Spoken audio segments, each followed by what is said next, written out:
Hola, buenas tardes. Estamos en nuestra nueva clase de nuestro seminario. El tema de hoy es el modelo de industrialización justicialista. Tenemos nuestro primer moderador, que es el economista, docente universitario y es representante de Argentina en el Mercosur, el licenciado Mariano Klesterboim. Muchas gracias por la invitación, por el esfuerzo de venir, también a los que están conectados. Eh, bueno, la presentación tiene que ver con el estado de situación de la economía argentina en este contexto. Creo que podemos, voy a ir pasando de diapo ya, a ver si puedo. Ahí está. Eh, lo primero que quería decir es, mucho se habla de diferentes motivos por los cuales la economía argentina atraviesa periódicas etapas de crisis. Tenemos 50 años, una situación crítica, prácticamente sin crecimiento, con una estructura en términos de desigualdad y de atraso relativo creciente, que se ha primarizado, ha aumentado muchísimo su dependencia externa y tiene como una poca viabilidad de crecimiento y de desarrollo.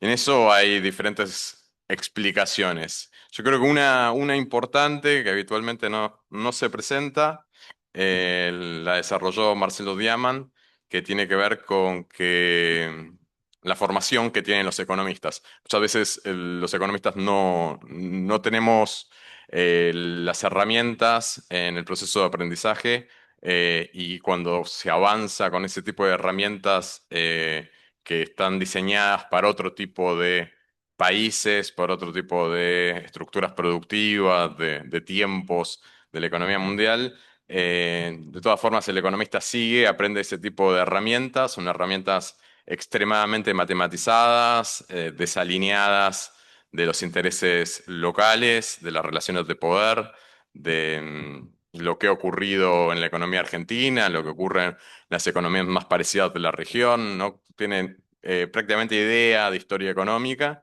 y de todas formas, bueno, aprende formalizaciones con herramientas muy duras de la matemática. Se considera que son análisis científicos superadores, y cuando en realidad no está dando cuenta de los problemas reales que tiene la economía argentina y sostiene el statu quo. En ese entrenamiento, bueno, Diamant dice que un profesional pasa años de entrenamiento universitario estudiando complejísimas teorías basadas en estructuras conceptuales y respaldadas por elaborados instrumentos matemáticos. Durante el proceso de aprendizaje confía plenamente en que lo que aprende constituye una ciencia objetiva. No se da cuenta de que las premisas sobre las cuales descansa todo el edificio conceptual que se le ha enseñado constituyen una idealización de una realidad ya inexistente en el siglo XX. Esto lo escribe en 1973, y que además nunca tuvieron nada que ver con la realidad de los países periféricos a la cual pretenden aplicarse. Tampoco logra percibir que estas teorías, presuntamente avalorativas, reafirman la hegemonía de ciertos sectores y países y constituyen una de las más sutiles herramientas de dominio ideológico que produjo la humanidad. Cuando después de años de estudios, a tratar de aplicar sus conocimientos, choca con la irrelevancia de todo lo que aprendió y alimenta dudas acerca de su validez y su asepsia científica, ya es demasiado tarde.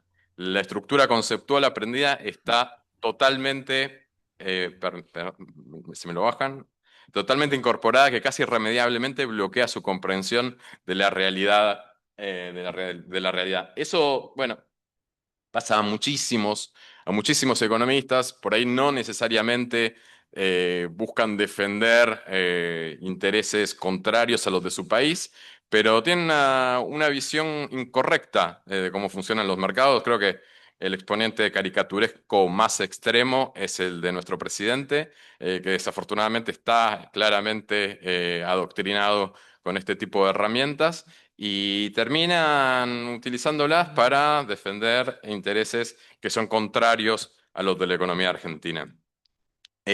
Básicamente se termina reflejando acá puse un dibujito que es una caricatura, termina reflejando eso. Milei está de acuerdo con el Fondo Monetario Internacional, con la Organización Mundial del Comercio, y la representación de una economía periférica, atrasada, es la del morochito, que tiene que enfrentar sin ningún tipo de fuerzas a un contrincante muchísimo más poderoso y sin ningún tipo de restricción. Bueno, eso es una figura. Después, lamentablemente, no encontré la otra figura y tampoco soy un buen dibujante, pero otra dibuja que podría estar al lado es que si en el intercambio se tratara de bienes no manufacturados, sino bienes primarios, particularmente agrícolas, bueno, ahí tendríamos a la Organización Mundial del Comercio separando y el Fondo Monetario Internacional mirando para otro lado. Lo mismo si entre los contrincantes estuviesen intercambiando fuerza de trabajo. Ahí también tendríamos una organización mundial mirando para otro lado y el Fondo Monetario también tampoco actuando de ninguna forma y los países evitando ese tipo de intercambio.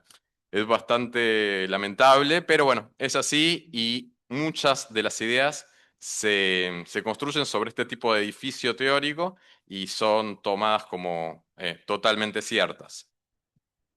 Eh, lo que en realidad viene ocurriendo ya desde hace bastantes años, pero que durante el gobierno de Javier Milei se aceleró muchísimo, es que la economía argentina se ha ido normalizando.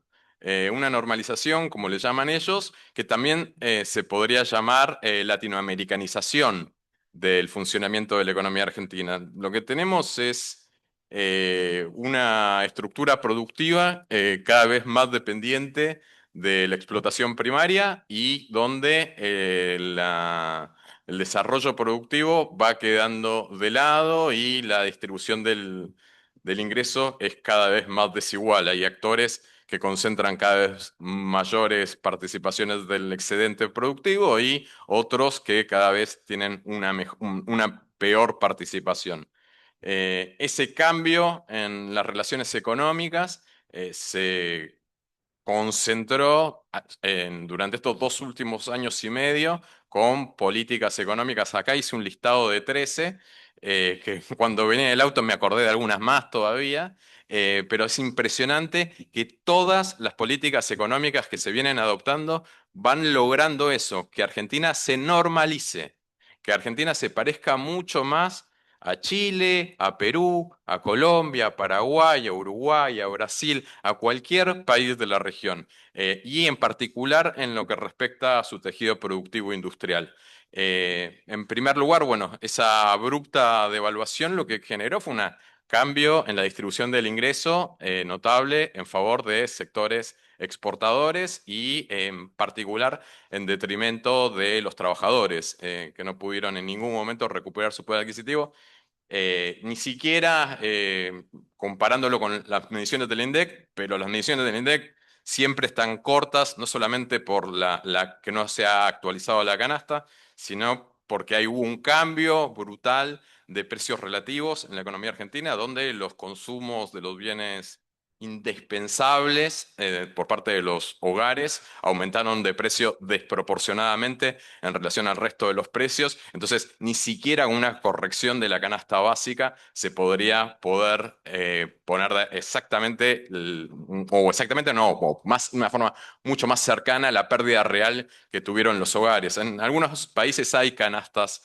diferenciadas de consumo en las mediciones oficiales. La Argentina lamentablemente no, pero con los incrementos de tarifas en general, de transporte, de electricidad, de gas, de luz, los alquileres, los remedios, los alimentos básicos. El cambio de precios relativos fue mucho más brusco en contra de los trabajadores que cualquier medición que puedan encontrar con evolución del salario real. Que supuestamente, bueno, hay los trabajadores del sector privado formal perdieron un 15, un 20%, no perdieron un 15, un 20%, perdieron mucho más, lo mismo que ni bien hablar los empleados del sector público, y generalmente se compara con los sectores formales de la economía y los sectores informales han perdido muchísimo más, muchísimo más todavía. Y bueno, esto tiene que ver con un montón de medidas También tiene que ver con la baja gradual que se ha venido aplicando de las retenciones al sector agrícola, con las reducciones de aranceles a las importaciones, la eliminación generalizada de controles aduaneros, los exorbitantes beneficios para grandes inversiones extractivistas, como el RIGI, la eliminación de la regulación a la competencia desleal, los aumentos de las tasas de interés y la regulación de la brecha entre la tasa pasiva y la tasa activa, con encarecimiento del crédito. Bueno, eso hoy creo que está teniendo por lo menos un poco más de prensa, en las otras cosas no tienen tanta prensa, pero bueno, los niveles de morosidad que se desprende de eso están generando ese tipo de llamado de atención, pero es impresionante que la tasa de interés pasiva, que es la que pagan los bancos, esté por debajo del 20% y la tasa de interés activa, en la mayoría de los casos, de una tarjeta de crédito ya supera el 100% anual, y la tasa de interés efectiva es aún más alta todavía. Eh, es realmente desorbitante, es el alejamiento total del Estado de la regulación de la economía, donde no solamente son sectores extractivistas los que se benefician notablemente, sino también el negocio financiero y negocios de actividades que de alguna forma son cautivas. Los trabajadores no pueden comprar desde diferentes orígenes como salud prepaga, seguros, y aumentan de una forma también muy desproporcionada. También la liberalización de los controles de precios en estos sectores, la quita de subsidios, aumentos desproporcionados de tarifas de servicios públicos, despidos masivos en empleados públicos. Desde noviembre del 23 ya se perdieron 72.000 puestos de trabajo, y formales asalariados en el sector privado se perdieron 206.000 puestos de trabajo. En total, de todos los registrados, se perdieron casi medio millón de puestos de trabajo solamente de los registrados. Por supuesto, también se van regulando las paritarias para que sirvan de ancla inflacionaria, poniendo topes irrisorios a los aumentos salariales, sobre las pensiones y las jubilaciones, el bono de 70.000 pesos congelado para los jubilados. Bueno, es un síntoma de eso. La degradación terrible sobre los institutos de investigación, el desfinanciamiento universitario, las privatizaciones. Bueno, y en otra que venía pensando también es la estructura tributaria. Están eh, bajando agresivamente los impuestos sobre los bienes personales, sobre autos de lujo, embarcaciones, y no hay una redistribución del ingreso jamás en favor de los sectores más afectados. Lo único que hubo a lo largo de todo el modelo de contención fue el incremento de la asignación universal por hijo, de forma de generar cierta contención social.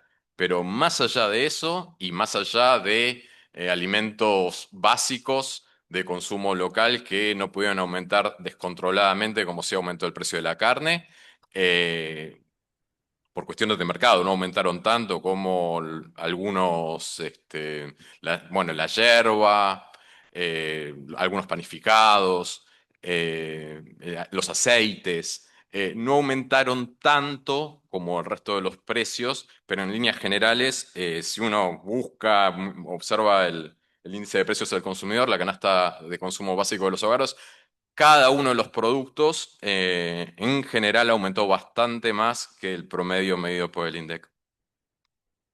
Y esto, lógicamente, generó un deterioro notable en el poder adquisitivo de los hogares y una caída del mercado interno. Acá igual, de todas formas, tenemos, acá mostrando la evolución del Producto Bruto Interno de la Argentina en valores constantes desde 2010 hasta 2025. Es un comportamiento de serrucho, con una muy fuerte caída en 2020, y en 2025, supuestamente, como destacaron desde el Gobierno Nacional, hay un pico histórico. Mucho tiene que ver la herramienta metodológica de medición, también, por supuesto, el hecho de cómo se computan los aumentos de los impuestos, cómo se computa el negocio financiero, cómo se computa el crecimiento del negocio extractivista, tanto minero como energético. Tiene mucho que ver, por eso, en definitiva, hay un crecimiento del Producto Bruto Interno, pero totalmente desigual. Y la misma medición del INDEC está dando cuenta que uno de los principales tractores de ese crecimiento es el aumento del consumo privado. El consumo privado, históricamente, durante el kirchnerismo y también durante el gobierno de Macri, representaba alrededor del 70% del Producto Bruto Interno. Y asombrosamente, con el gobierno de Milei está llegando ya a cerca del 80% del Producto Bruto Interno, del consumo privado. Y cuando los analistas que salen en los medios de comunicación que intentan justificar este tipo de mediciones, dicen, ah, bueno, lo que pasa es que se está gastando mucho más, los hogares están gastando mucho más en servicios, que aumentaron mucho de precio. Evidentemente hay una inconsistencia metodológica, algún problema hay, porque que aumente el gasto en servicios públicos no implica que aumente las cantidades consumidas. Esto supuestamente está medido en valores fijos del año 2004. No debería haber un incremento del consumo privado. Y sin embargo, se supone que hay un incremento del consumo privado. En el caso de la inversión también hay un fenómeno extraño. Supuestamente el PBI está compuesto ya casi por un 20% de inversión, es un nivel bajísimo, es aún más bajo que el que había durante el gobierno de Alberto Fernández, que ya era bajo. Eh, y cuando uno mira la situación de las empresas, es bastante difícil entender ese indicador. Bueno, me parece que hay algunos temas metodológicos a revisar, porque decididamente las cuentas nacionales, si bien están reflejando que hay dos Argentinas, hay dos modelos, hay dos velocidades, hay una normalización del funcionamiento de la economía argentina en el sentido este de mayor latinoamericanización. También es cierto que hay un atraso relativo muy importante en el funcionamiento de la economía argentina, hay un deterioro muy pronunciado y las cuentas nacionales no lo están verificando, simplemente sí están expresando esta dualidad del funcionamiento de la economía argentina. Bueno, en el golpe que hubo de devaluación de, de fines de 2023, no se modificó sustancialmente la cotización del tipo de cambio paralelo más utilizado por las empresas, que es el contado con liqui, que es el mercado más grande, y los precios siguieron incrementándose. Entonces, hay una inflación medida en dólares que creo yo es uno de los fenómenos más relevantes de cambio de modelo. Es una señal muy, muy, muy relevante en ese sentido. Eh, la inflación medida en dólares supera holgadamente el 100% en relación a los valores que había a fines de 2023. Y esto está cambiando las relaciones económicas, está haciendo que sea mucho más negocio, actividades extractivas, actividades que no impliquen desarrollo productivo local y que impliquen negocios financieros o negocios comerciales. Eh, ese cambio de precios relativos no, no fue acompañado, lógicamente, por una mejor situación relativa de los trabajadores. Bueno, acá está desplegado cómo evolucionaron las diferentes ramas industriales.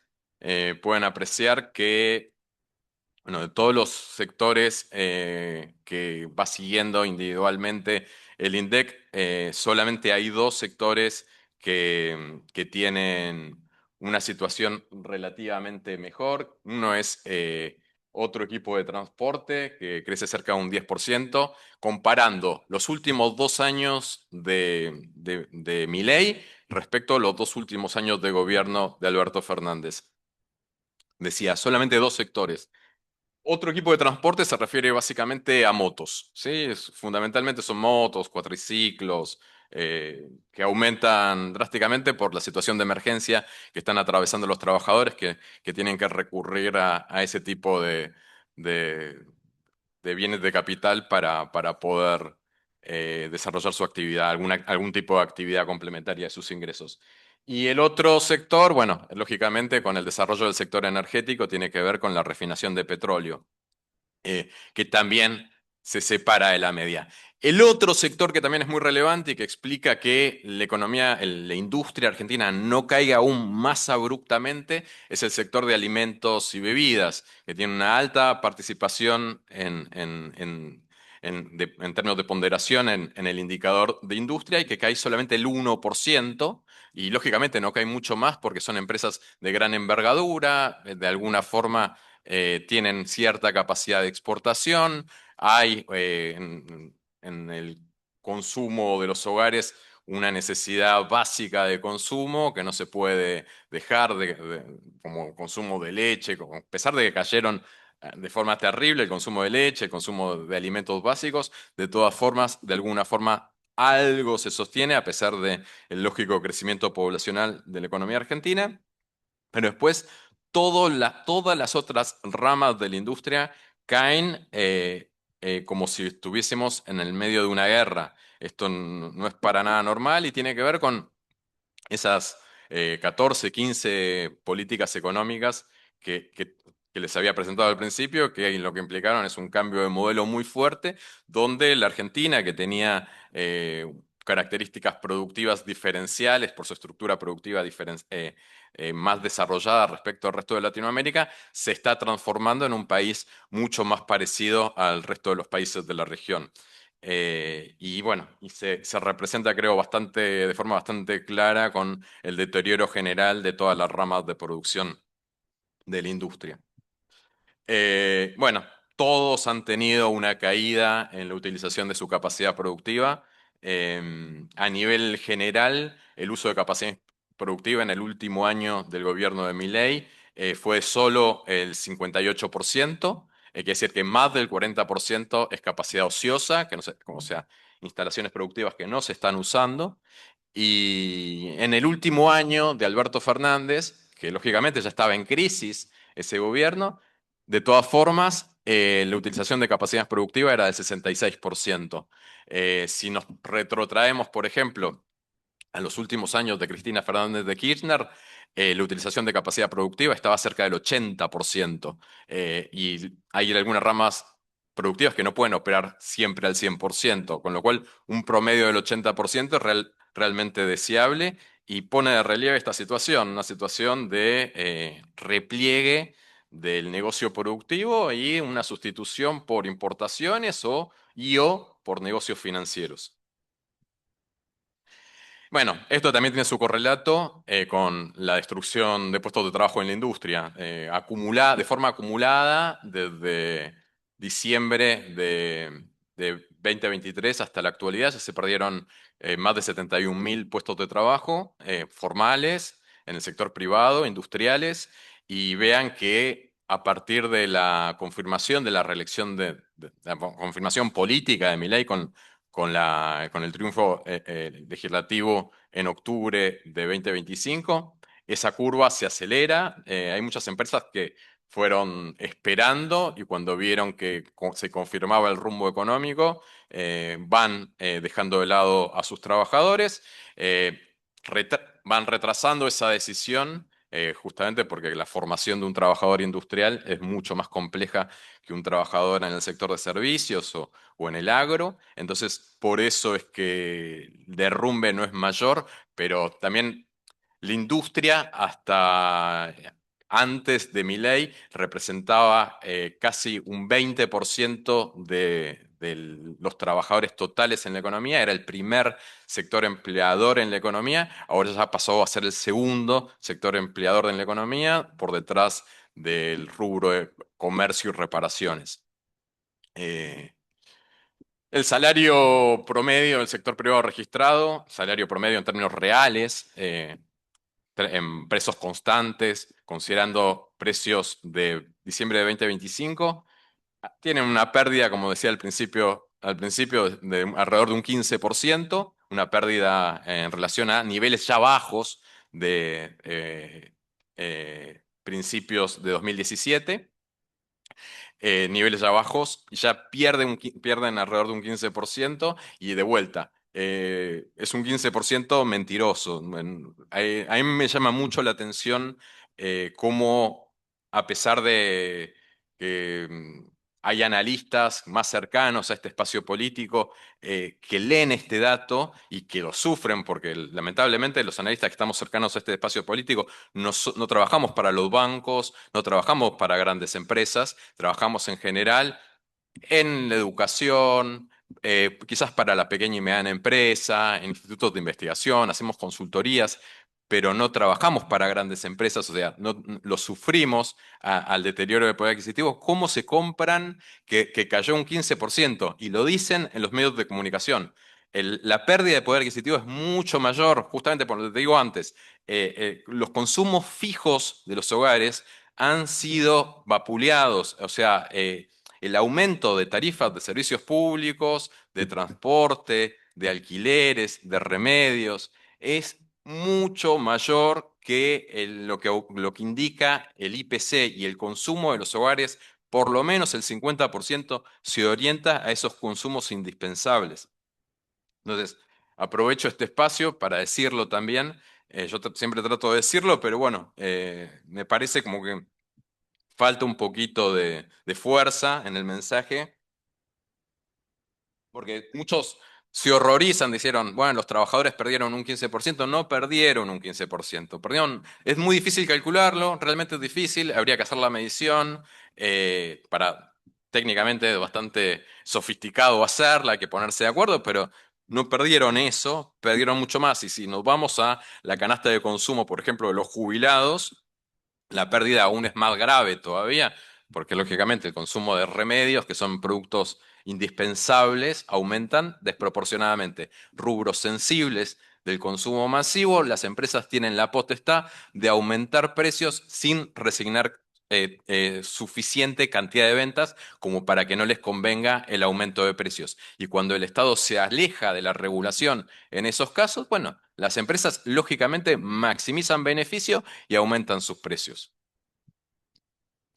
Bueno, acá en este gráfico lo que se está mostrando es el salario total de los trabajadores del sector privado registrado comparado con el salario de los trabajadores industriales. Siempre el salario del trabajador industrial, y aún hoy, ha estado por encima del salario de los trabajadores en su conjunto, incluyendo a los industriales. Normalmente, hasta los gobiernos de Cristina, estaba un 22, un 23 por encima el salario industrial del resto de los trabajadores. Y es normal, porque un trabajador industrial requiere capacitación constante, tiene una dedicación, una especificidad en su trabajo que debe ser remunerada. Trabajos similares en el resto del mundo se remuneran mucho mejor. Entonces, considerando el total de la economía y teniendo en consideración que el segundo rubro, actualmente primer rubro que más contrata en la Argentina, que es el comercio y reparaciones, básicamente son empleados comerciales. Hay alrededor de 1 millón de trabajadores y ya son más que los trabajadores industriales. Es lógico que el trabajador industrial gane más sin despreciar el trabajo de un empleado de comercio. Pero un trabajador industrial tiene una capacitación superior, y con este gobierno, a pesar de que la gran diferencia de la estructura productiva de Argentina en relación al resto de los países de la región ha sido y es la organización de los trabajadores, aún así estamos perdiendo poder adquisitivo de los trabajadores industriales. Si antes era un 23% por encima, hoy es apenas un 15% por encima. Esto está dando cuenta de la efectividad de la política económica de Javier Milei de pisar las paritarias, ir frenando los aumentos salariales para los trabajadores industriales en un contexto en el cual las empresas además están padeciendo el incremento de la competencia externa, el aumento del negocio financiero, y han ido tomando decisiones alejadas de la inversión productiva. Hoy las industrias con el nivel de utilización de capacidad instalada por debajo del 58%, muy difícil que tomen la decisión de invertir. La mayoría espera y trata de conservar a sus trabajadores porque el nivel de capacitación, de especificidad en el puesto, requiere, bueno, esperar un poco más. Dicho esto, la semana pasada tuve dos luces reales al final del túnel. Me llamaron dos cámaras empresarias, hacía meses, largos meses, que no recibía llamados de cámaras empresariales por trabajos. Esperemos que realmente estén pensando que se va a caer el modelo de Milei. Una de ellas quiere que les haga un antidumping, considerando que el proceso es tan largo que por ahí cae la decisión en el siguiente gobierno, que lo primero que va a tener que hacer es trabajar para recuperar la capacidad productiva industrial, que es un baluarte de la economía argentina, especialmente en un contexto donde Latinoamérica se ha degradado tanto. Se dice que, bueno, Argentina justamente está aplicando este tipo de políticas liberalizadoras en el funcionamiento de su economía, cuando todas las economías a nivel global se cierran y bueno, está recuperando, la realidad es que está recuperando terreno. Los países de la región se liberalizaron mucho antes que la Argentina. Con esa liberalización, con el cambio de precios relativos internacionales, con el incremento de sus exportaciones agrícolas, mineras e hidrocarburíferas, lograron eh, erradicar el problema inflacionario. Los gobiernos de Cristina y de Néstor tomaron la decisión de sacar por primera vez en la historia de la economía argentina los pies del plato. Siempre a lo largo de toda la historia económica nacional, el modelo económico que se aplicaba en la Argentina era el mismo modelo económico que se aplicaba en el resto de la región, excepto durante los gobiernos peronistas, porque se tomó esa decisión antes. El gobierno de Perón, la industrialización sustitutiva de importaciones, lo hizo antes, el estado de bienestar lo hizo antes, pero también en los años de Guerra Fría, el resto de los países de la región también fueron industrializando sus estructuras productivas. Argentina, Perón lo hizo antes y de una forma mucho más fuerte. Pero efectivamente, la primera vez que Argentina saca los pies del plato con un modelo distinto es durante los gobiernos de Néstor y Cristina. Entonces, lo que están haciendo el golpe de mercado avalado, todas las consultoras, los bancos, las empresas, todas las organizaciones financieras internacionales, es este modelo porque están recuperando terreno. No es que Argentina vaya a contramano del mundo, que Argentina que había quedado rezagada y se tiene que actualizar, tiene que convertirse rápidamente en un país mucho más parecido a Perú. ¿Sí? Esa es la visión de los grandes actores de poder internacionales. Argentina, un país anómalo que decidió sostener un régimen de acumulación que era de los años 70, de principios de los años 70 para esta región. Con los gobiernos de Néstor y Cristina se trató de recuperar después del desastre que se hizo en la convertibilidad. Eh, Ese proceso, bueno, que tiene que quedar aniquilado y Argentina tiene que concentrarse en la explotación de sus recursos naturales. Por eso vemos este proceso tan agresivo que es defendido a pesar de las formas por el establishment, por casi de forma plena por los grandes formadores de opinión. Bueno, una alerta de la economía argentina, una alerta temprana, siempre es el resultado de la cuenta corriente del balance de pagos. La cuenta corriente del balance de pagos no mide exclusivamente el intercambio comercial. Muchas veces los analistas lo dicen rápido o alguna gente se confunde. Bueno, acá en la cuenta corriente es mucho más importante porque se incorpora también el intercambio de servicios, el pago de rentas, básicamente. Argentina, en este modelo, a pesar de la primarización, a pesar de la plata dulce, el atraso cambiario, tenemos un déficit de cuenta corriente muy chiquito, apenas el equivalente a 1% del Producto Bruto Interno. Muy distinta era la situación en 2017, 2018. En ese momento era evidente que Argentina no iba a poder continuar ese esquema y los grupos financieros internacionales ya en enero de 2018 le habían cerrado el grifo al endeudamiento de Caputo. Hoy es muy distinto porque tenemos una mayor capacidad exportadora vinculada básicamente al sector energético y minero, y eso es una señal de alerta muy grande para que podamos volver nuevamente a ser gobierno. Es realmente la principal fortaleza que tiene la economía hoy es esto. Entonces, creo que el análisis es si el superávit, la restricción externa, no nos va a golpear, no le va a golpear a Milei lo suficientemente fuerte como para desestabilizar su gobierno. Y aparentemente con la represión que está haciendo sobre el consumo interno, que logra que las importaciones bajen, y al mismo tiempo siguen creciendo las exportaciones de hidrocarburos y de minería, bueno, eso genera cierta incertidumbre. Es un escenario nuevo. En el gobierno de Macri era obvio que yo, de hecho, en los medios de comunicación, en 2017 me tildaban como el economista que dijo que no iba a funcionar más. Ahora ya en esta etapa es mucho más difícil saberlo, porque antes teníamos una crisis, una mega crisis de deuda muy cercana, la de 2001-2002, una cesación de pago, la peor de todo el mundo, siempre la mayor deuda, ¿no? Todo lo peor, ¿no? Y estaba muy fresco y el desequilibrio externo de la Argentina era muy grande. Hoy el desequilibrio externo es grande, sobre todo por el endeudamiento de las empresas. Hay una emisión de obligaciones negociables de las empresas que ha servido para mantener relativamente estable el tipo de cambio, pero no es totalmente seguro, también con el apoyo del gobierno de Estados Unidos, no es totalmente seguro que este gobierno vaya a colapsar y este esquema económico en particular vaya a colapsar en 2027-2028.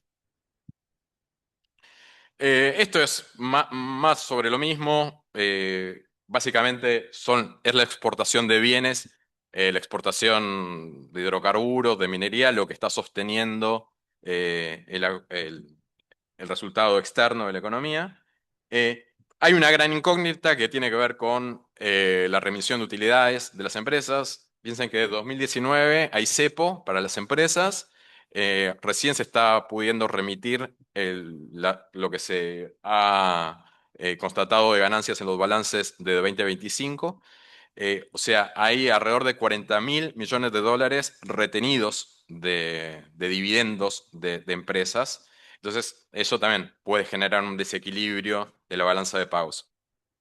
Como les decía antes, hay sectores, según el análisis del Banco Central, sectores que tienen un potencial de exportación muy grande, que le dan un margen al gobierno nacional para seguir aplicando este modelo de torniquete sobre la producción local y permitir sustitución de producción local por importaciones, más la incapacidad de consumo que tiene gran parte de la población. Hay enormes vencimientos de deuda. Entre 2026 y 2027 son otros 40.000 millones de dólares que tiene que pagar el gobierno nacional. Entonces también es un signo de alerta, pero en la medida que haya contención externa por parte del gobierno de Estados Unidos, eso puede generar una resistencia. Por eso es clave lo que ocurra en las elecciones de noviembre en los Estados Unidos. Si se revalida el poder de Trump, nuestra suerte va a ser bastante compleja para revertir en nuestro país la situación actual. Si ocurre lo contrario, bueno, tenemos más posibilidades de triunfo para el año que viene. Bueno, el riesgo país es un dato que no logran perforar el nivel de 400 puntos básicos. Ese mínimo de riesgo país de 400 puntos básicos es lo que necesitan para nuevamente entrar en la bicicleta financiera. Por el momento no lo logran y con la proximidad de las elecciones presidenciales el año que viene ya no lo van a lograr. Ya para cerrar, darle la palabra al compañero. Bueno, es evidente que hay grandes ganadores del modelo, ya lo dije varias veces, como el sector agropecuario, el minero, el energético, el petroquímico, insumos fabriles como cuero, aluminio, siderurgia. También hay rubros concentrados con demanda inelástica y capacidad exportadora, como las estaciones de servicio, los medicamentos, las prepagas, alimentos básicos y lógicamente el sector financiero. Esos son evidentemente los grandes ganadores del modelo y las empresas proveedoras de servicios públicos privatizados también son grandes ganadoras. Es evidente que van a seguir apoyando y lo van a apoyar con mucha fuerza en lo que queda, o van a buscar una alternativa fuerte para mantener por lo menos el modelo económico. Bueno, les agradezco la atención. Como última reflexión, me parece importante considerar tener bien en claro esta normalización que estamos padeciendo. Es un viaje muy rápido. Estamos avanzando. El resto de los países de la región transitó esto de primarizar su economía y deshacerse de su industria en 20, 25 años, intensamente desde que China ingresó a la Organización Mundial de Comercio en 2001. Nosotros lo estamos transitando en 2 años y medio, bueno, con algún tropiezo también durante el gobierno de Macri, pero muy centralmente ahora. Entonces es lógico que los cambios nos estén choqueando y nos tengan totalmente alerta. Bueno, muchas gracias. Bueno, muchas gracias, Mariano. Antes de presentar a nuestro próximo expositor, quiero aprovechar para decirle a nuestros compañeros que están desde el Zoom que vayan preparando las preguntas, escribiendo, que cuando terminen de exponer las vamos a plantear. Y bueno, ahora sí, presentamos al licenciado Arnoldo Montagu, ex ministro de Economía de la Nación. Gracias. No, voy a entablar un diálogo con los compañeros y las compañeras, retomando desde donde dejó Mariano. Eh, Centrándonos en el modelo económico justicialista y en la industria, ¿por qué el peronismo necesita que su modelo económico sea predominantemente industrial y no de otros sectores? Acá somos convencidos de eso. No vengo a leerles el Evangelio. Ya estamos convencidos de eso.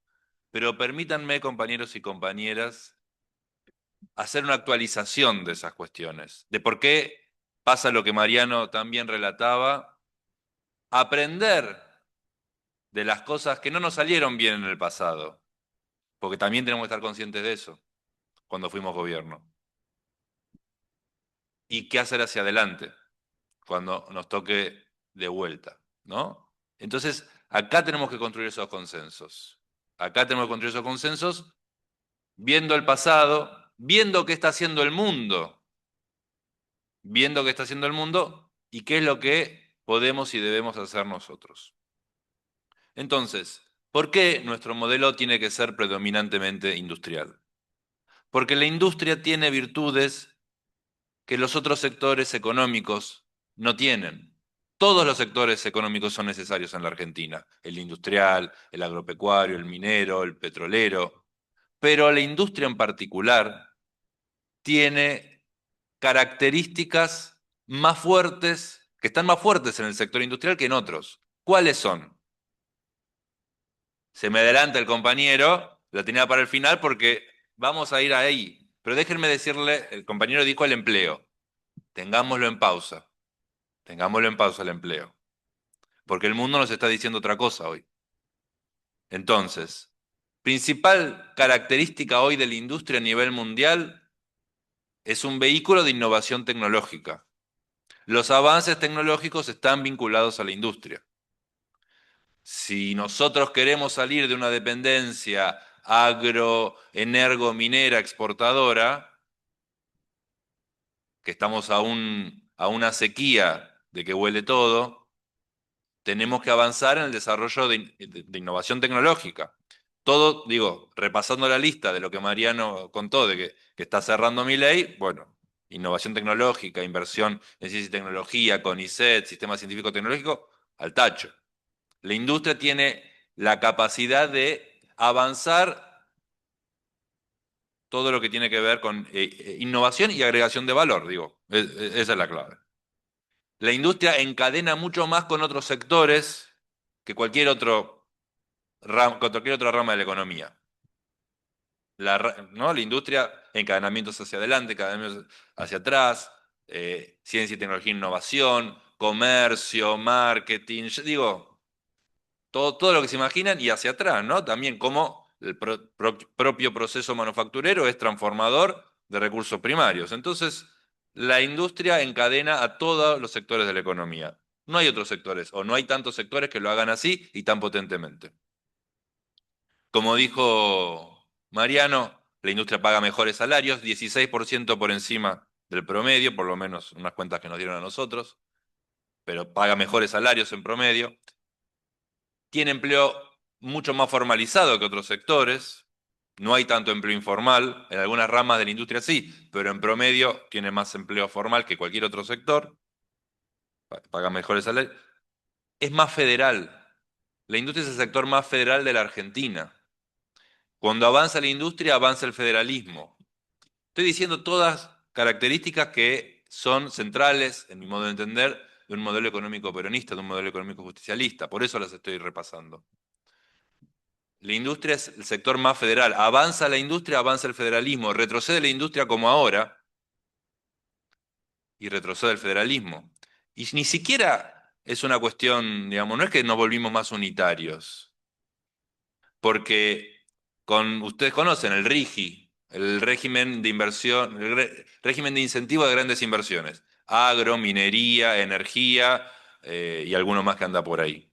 Entonces, ¿cuál es el argumento ahí? No, miren qué federal es este gobierno que... No, no es así. Lo que se está logrando con el RIGI es una competencia entre provincias por quién atrae más inversiones, a costa de menores ingresos, peores condiciones de vida para los habitantes de esas provincias. Vayan a Neuquén, vayan al norte del país, pregunten cuánto traslada esa inversión que se va a hacer al resto de los pueblos que están ahí. Poco y nada. Porque así están pensados, no es casualidad. No es algo conspirativo tampoco. Así funcionan estas inversiones. La inteligencia de los estados tiene que ser cómo traducir digamos, esos incentivos en beneficios para todo el pueblo, no para un sector pequeño. Entonces, con el RIGI lo que estamos logrando es una confederación de provincias, no federalismo. Digo, es realmente peligroso. Eh, entonces, digo, y hay dos factores fundamentales que me guardo para el final. Uno, dijo el compañero, el empleo. Bueno, tengo una mala noticia. La industria en el mundo cada vez genera menos empleo, con la excepción de China, pero que también, mirando hacia adelante, va a generar menos empleo. El mundo ya le cuesta generar empleo industrial. Podemos debatir si es una buena o mala noticia.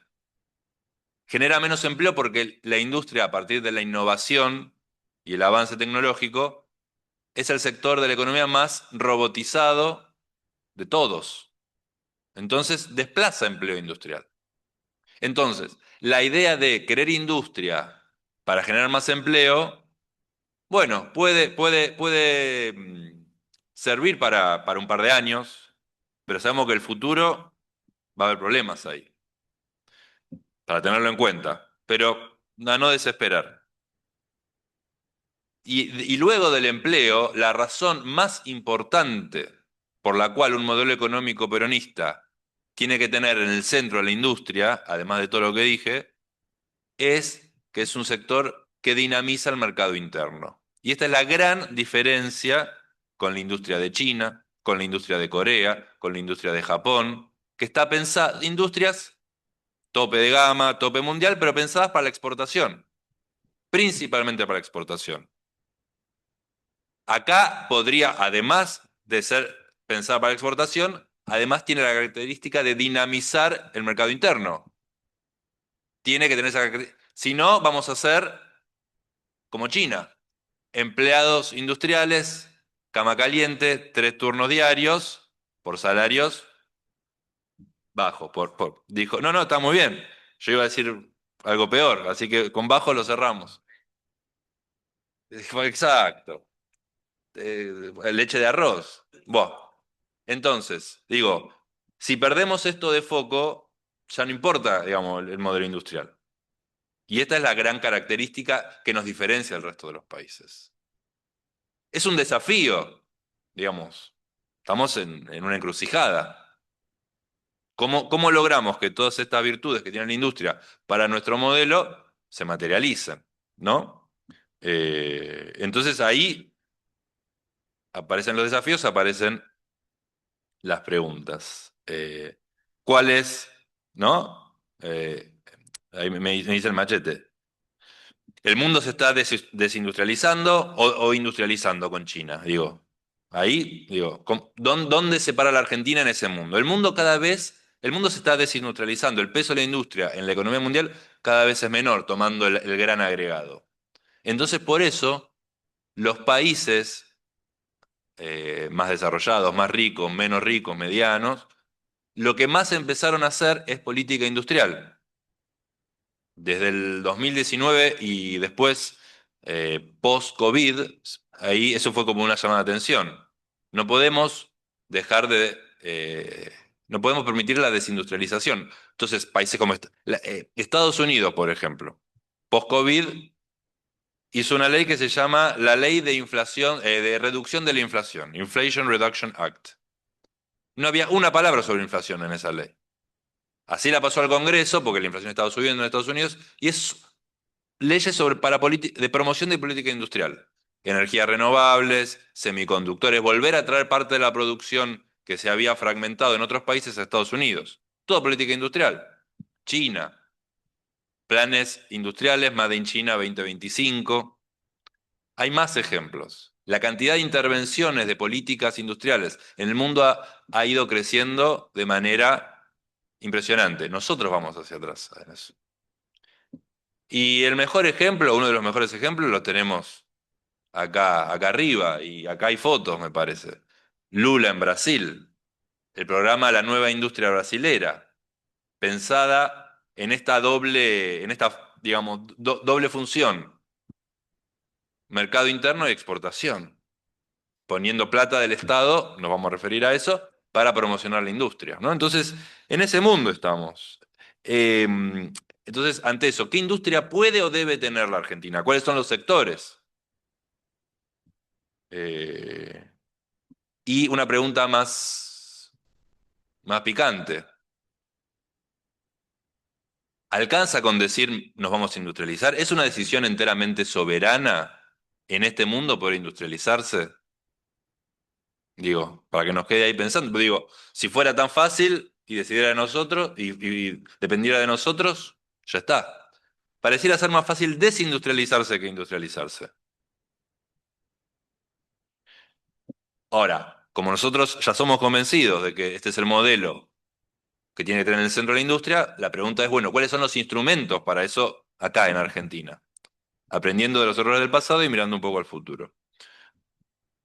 Como dijimos, el mundo tomado como un todo se desindustrializa. Obviamente eh, hay trayectorias diferentes. China está creciendo, Europa, Estados Unidos, todo el resto está cayendo. La industria medida en términos de el peso de la industria en el PBI total y el peso del empleo industrial en el empleo total. De esa, digamos, salvo China y hasta ahí, ningún país se está zafando. ¿Pero por qué? ¿Es una buena o es una mala noticia eso? Depende, dicen los economistas. Yo cuando doy clase y algún alumno responde depende, le hago que le dé el título de economista, porque los economistas respondemos depende cuando no la tenemos del todo claro. Eh, Así que si alguno responde depende, le damos el título acá de economista en este instante. Entonces, hay una desindustrialización, no me animo a llamarla virtuosa, pero hay una desindustrialización que tiene que ver con el crecimiento de la economía. A medida que las economías crecen, y uno podría decir, se distribuye bien el ingreso, el consumo, buenos salarios, digamos, el patrón de consumo de las personas cambia y pasa de consumir más bienes a consumir más servicios, ¿no? Vamos más al teatro, nos vamos más de vacaciones, viajamos más y consumimos en términos relativos y bueno, las cosas básicas que consumíamos antes cuando teníamos menos ingresos, comida. ropa, digo, cosas así. Eh, entonces, hay una desindustrialización ligada a ese crecimiento económico. Entonces, países, por ejemplo, Europa, Estados Unidos, que ya llegaron a niveles de industrialización elevados, crecieron económicamente, tienen un PBI per cápita elevado, distribución del ingreso hasta ahí, no hurguemos mucho. Y después, bueno, siguen creciendo, pero con un peso de la industria cada vez menor, porque suben los servicios, sube el peso de los servicios. Esa es una desindustrialización, como les decía, no me animo a llamarla virtuosa, pero que tiene que ver con el crecimiento económico. Eso es lo que el mundo está experimentando, los países que crecen. Ahora, hay una desindustrialización completamente negativa, perniciosa y que va en contra de lo que nosotros estamos convencidos. Los economistas la llamamos la desindustrialización prematura. ¿Cuál es esa desindustrialización prematura? Es aquella en la que, aún sin haber alcanzado esos niveles de industrialización elevada, de alto desarrollo tecnológico, de altos ingresos, buena distribución del ingreso, empieza a caer.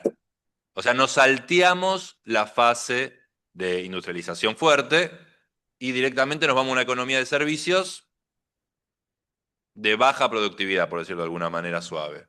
Changas, vendedores ambulantes, ahora economías de plataforma, ¿no? Entonces, nos salteamos esa parte que era muy importante, ¿no? A su vez, también déjenme, digo, para complejizar la cosa, porque acá esta idea de que la economía se resuelve fácil, dejando todo el libre mercado, no, digo, ya sabemos que no es así. No vengo a convencer a nadie de eso porque no creemos en eso. Entonces, digo, me parece que tenemos que analizar todas las aristas y las complejidades. Insisto, porque para cuando a los compañeros y compañeras que les toque volver a manejar las riendas de la nación desde nuestro lado, ya tienen que saber esto. No pueden ponerse el 10 de diciembre a ver cómo hacer las cosas. Entonces, ¿qué pasa con la industria, los países en donde la industrialización crece? China, ¿no? Como el ejemplo. Bueno, lo habían dicho por acá, salarios bajos, cama caliente, 3 turnos, pero con digamos, con un agregado que va en contra, por lo menos, de las cosas que estábamos diciendo antes. Los principales, hasta hace un par de años, China también está en una transición ahora, ¿no? Pero para entender el fenómeno, hasta hace un par de años, los avances tecnológicos no ocurrían en China. Los traían de Europa, los traían de Estados Unidos, y la manufactura del mundo era China. O sea, una suerte de ensamblaje de bajos salarios. ¿Qué hicieron los chinos? Inteligentemente, se integraron, ingeniería reversa, vieron cómo estaban ellos los procesos y fueron creciendo. Y ya dejaron de ser meros ensambladores a ser desarrolladores de tecnología, a desarrolladores de procesos. Sostengamos ahí esta idea que después quiero volver. Entonces, claro, hoy, ¿dónde está el valor de la manufactura? En las personas adentro de una fábrica. La fábrica ya tampoco es la de 1950, donde entraba la materia prima por un lado y salía un producto terminado por el otro. ¿Dónde está el valor de la manufactura? ¿Dónde está digamos, me parece, exacto, como dijo la compañera, en la innovación. Hoy, si se quiere, en los países donde la industria está creciendo, China, de nuevo, como ejemplo canónico, la manufactura es la que paga los peores salarios. Eso es lo que no hay a lo que no hay que aspirar. Entonces, hay que entender a la industria, de nuevo, como decíamos al principio, que encadena a todos los sectores como vehículo de innovación. Esa es la industria que nosotros pretendemos. Difícil de lograr igual. Ahora vamos a ver por qué. Pero si queremos replicar un modelo tipo China, paso, gracias. Ya tenemos nuestros problemas. No me sumes más. Es que, claro, que también como decía Mariano, ¿por qué el salario industrial es mayor? Porque, obviamente, hace 70 años, en la década del 50, y el operario industrial promedio no necesitaba mucha capacitación. Hoy, y van a necesitar un título universitario o terciario especializado como mínimo. Entonces, digo, ahí también cambia la cosa. Ahí también cambia la cosa. Entonces, claro, los sectores de innovación, de desarrollo de tecnologías, desarrollo de procesos, pesan más en la línea de montaje industrial que el ensamblado de manufacturas. Pesan más en términos de te pagan mejores salarios. Un laboratorio o no un taller, pero un laboratorio tecnológico en Alemania que diseña, no sé, nanotecnología, y bueno, esos ingenieros van a ganar mejores sueldos que los chinos que están ensamblando los celulares. Por eso, un poco, siempre tenemos a colación, cuando uno agarra el teléfono, el iPhone, que alguien vio que dice, cuando lo da vuelta, dice, fabricado en China, diseñado en California. Ni siquiera en Estados Unidos, en California. O sea, el software, la tecnología en California, en el Valle del Silicio, el Silicon Valley. Y los chinos ensamblando, turno de 8 horas, cama caliente, en China, digamos, fabricado en China. Entonces, bueno, cuando estamos planteando los desafíos de la industrialización en el marco del modelo que nosotros queremos llevar hacia adelante, estas cosas tienen que aparecer, porque si no parece que sería fácil, e insisto, como si fuera una decisión soberana industrializarse. ¿A qué me refiero con esto de la decisión soberana? La industria hoy, como ya sabemos, es diferente de hace 50, 70 años. Antes, como dijimos, materia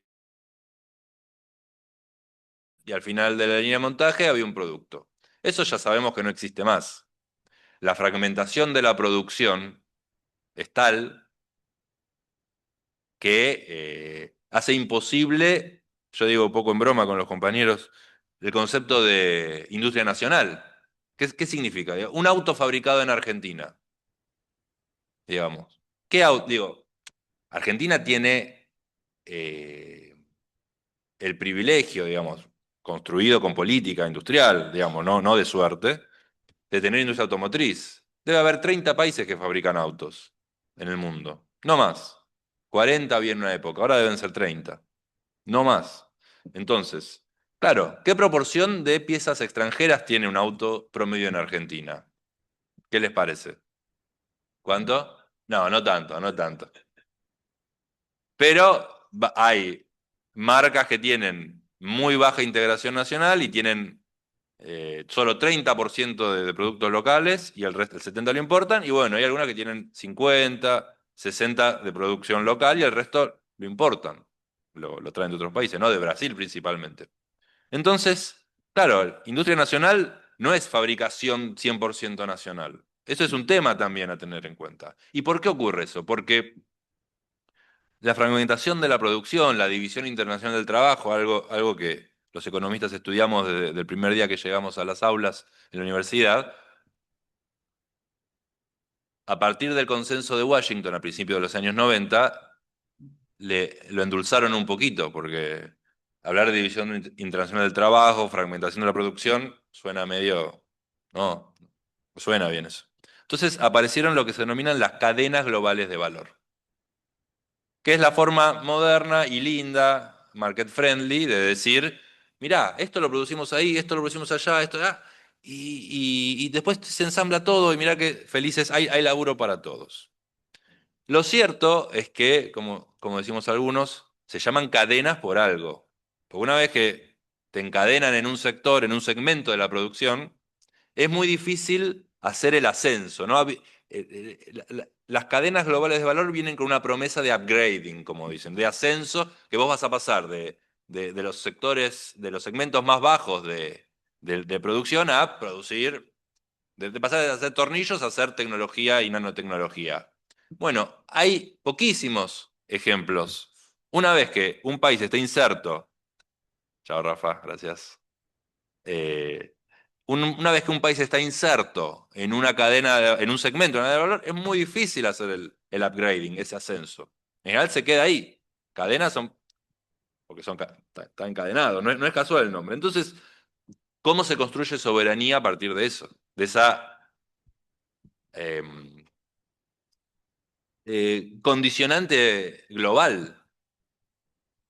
También hay que tener en cuenta eso, ¿no? Porque, ¿qué puede hacer la Argentina con eso? El RIGI, por ejemplo, lo que decíamos, es tremendo en el sentido no solo que es antifederal, sino que nos recontraencaja en esos segmentos donde no vamos a poder salir. Digo, lo primero que dijimos, la lógica del modelo industrial justicialista es agregar valor y dinamizar el mercado interno, ¿cómo hacemos para a la extracción de litio, transformarla en baterías? Estuve en la Universidad de La Plata hace 2 semanas. La Universidad de La Plata tiene su propia fábrica de baterías de litio. Ojo, digo, hay que ver temas de escala, de inversión. No digo que es fácil y que se pueda hacer mañana, pero hay iniciativas. ¿Cómo hacemos para transformar el gas que estamos sacando de Vaca Muerta, en vez de exportarlo, en licuarlo o hacer un polo petroquímico como el que estaba en Bahía Blanca o como el que está en Bahía Blanca, pero hacerlo más grande?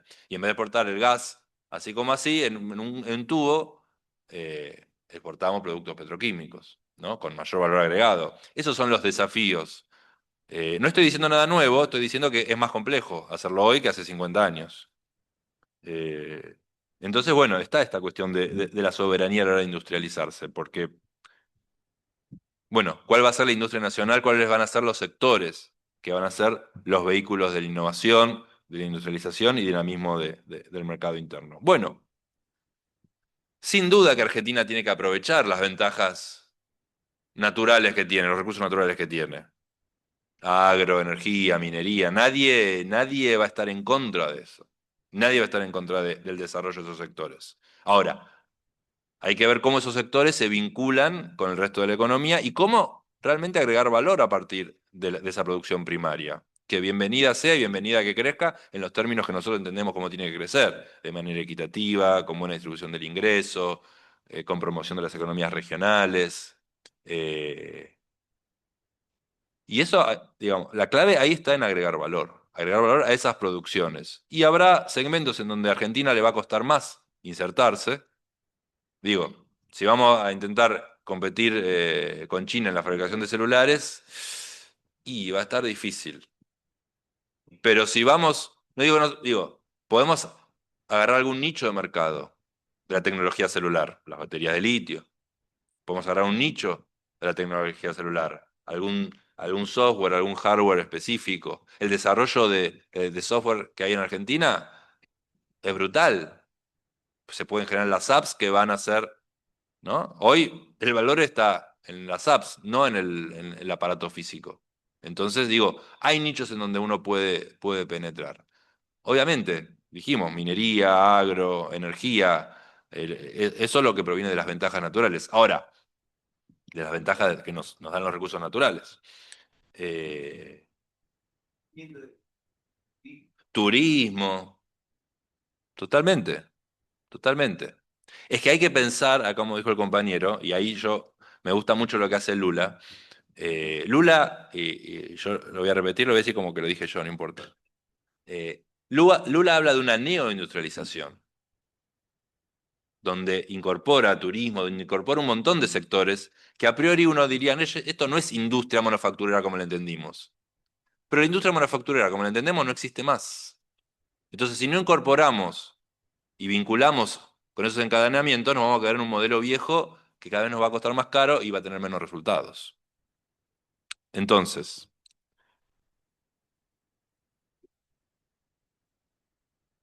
¿cuáles son las reflexiones para mí de todo esto?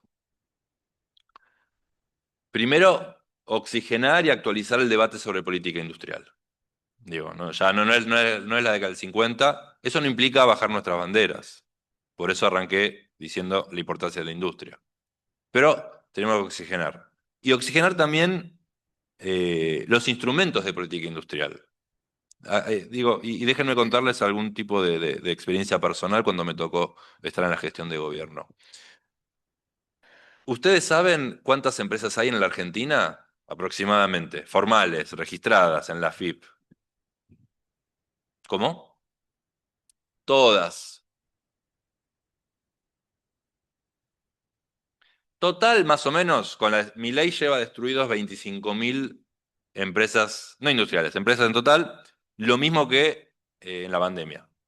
Si sigue este ritmo, vamos a terminar el mandato de mi ley con cerca de 40.000 empresas destruidas.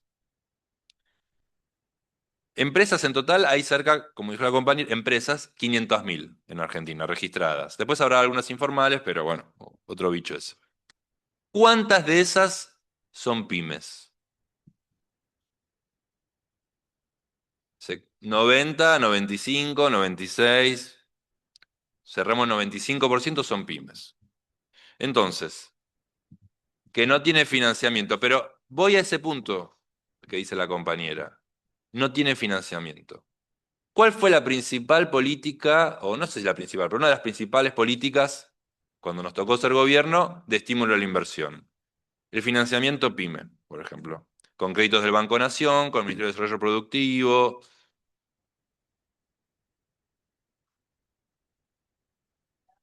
todos bancos de desarrollo que después hicieron. Bueno, el tema es que estamos haciendo una política focalizada,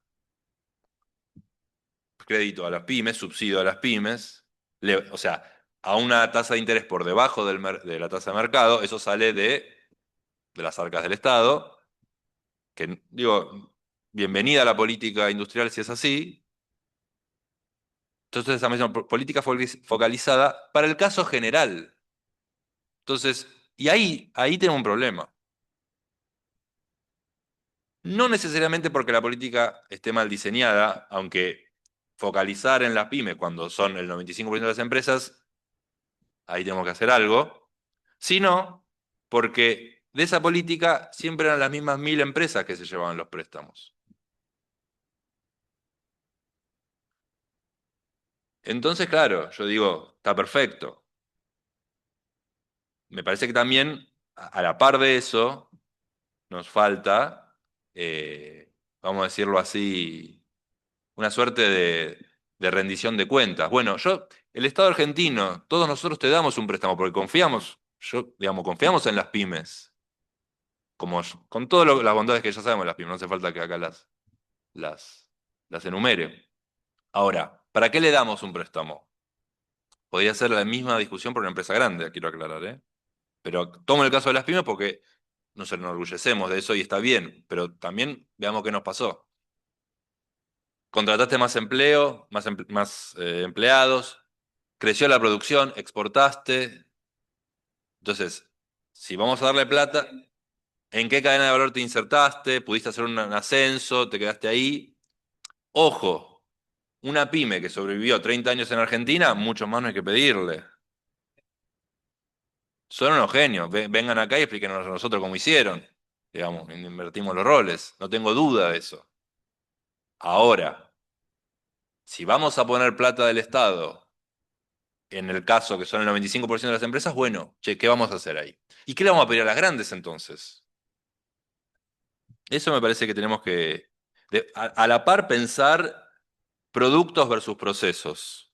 ¿En qué nos queremos especializar? ¿En hacer el auto argentino o en cómo hacer la tecnología que van a estar en las computadoras de los autos? ¿No? Productos versus procesos. El qué versus el cómo. Ahí me parece que es un debate que tenemos que meternos porque si no, nos vamos a querer producir todo y no vamos a poder. Todos los actores, la pyme, todo fue estatal. Sí. Es relativamente sencillo. Digo, relativamente. Ah, claro. Bueno, después pasamos el micrófono. No, claro, el compañero decía, si tuviésemos control de todos los actores de la cadena sería fácil. No los tenemos y hoy muchas empresas son más grandes que los países. Entonces para ir terminando, eh, una cuestión más respecto habíamos dicho productos versus procesos.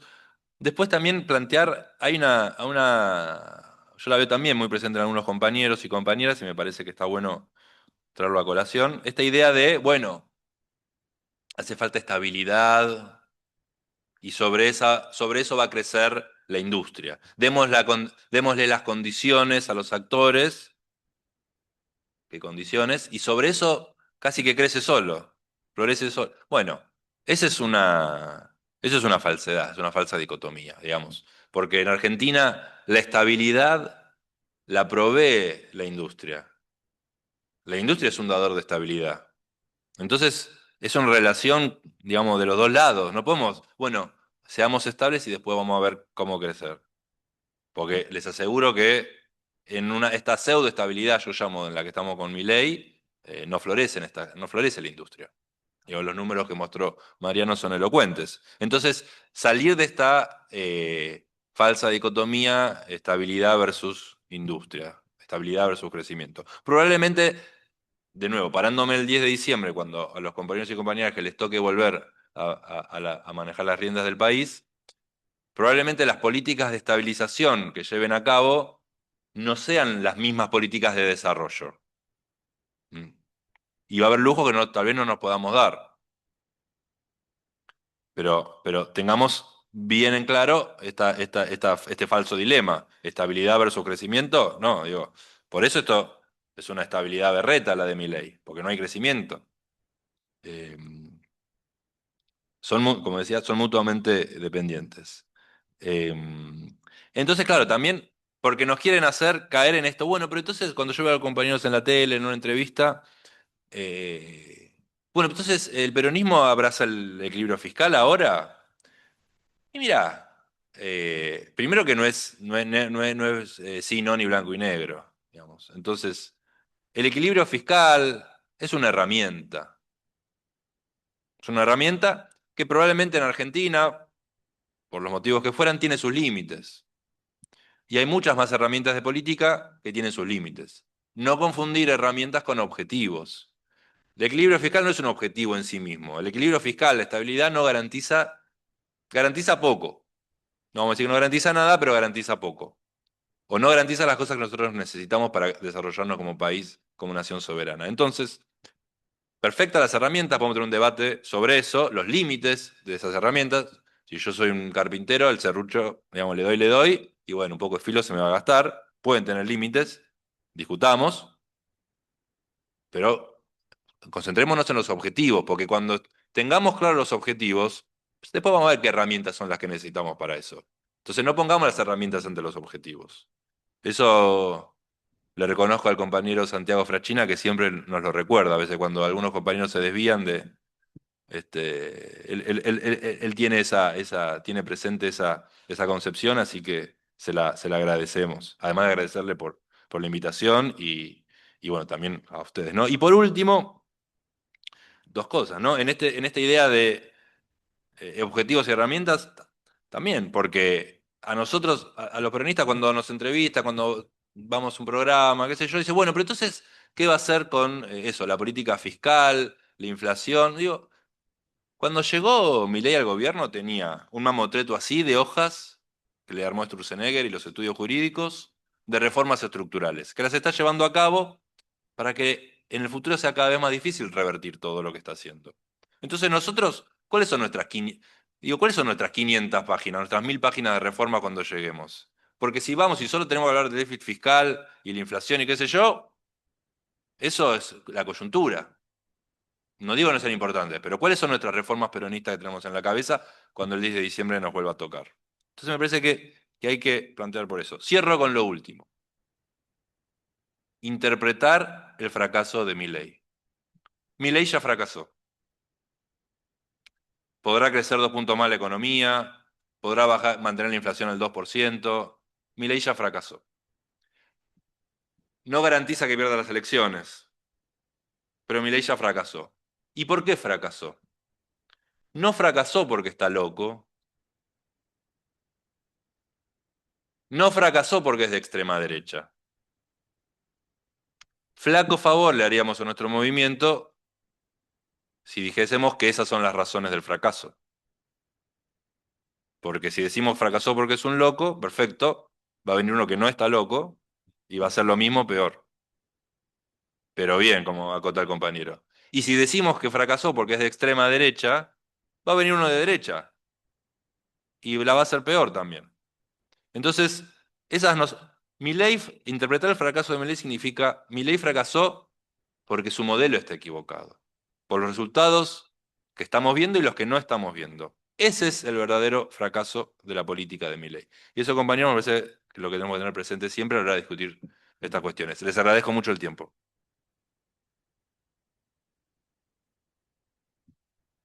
Bueno, muchas gracias, Aloldo. Empezamos con una pregunta acá de la sala hasta que ordenamos las preguntas del Zoom. No sé si hay un micrófono. Ahí. Hola, hola. Ah, ya lo sé.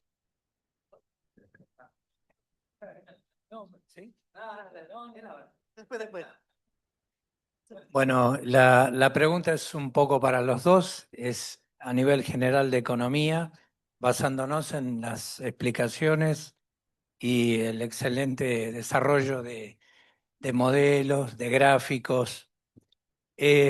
Como peronista y también integro la comisión en el PJ Nacional, estamos pensando, integrante de la casa, ¿no?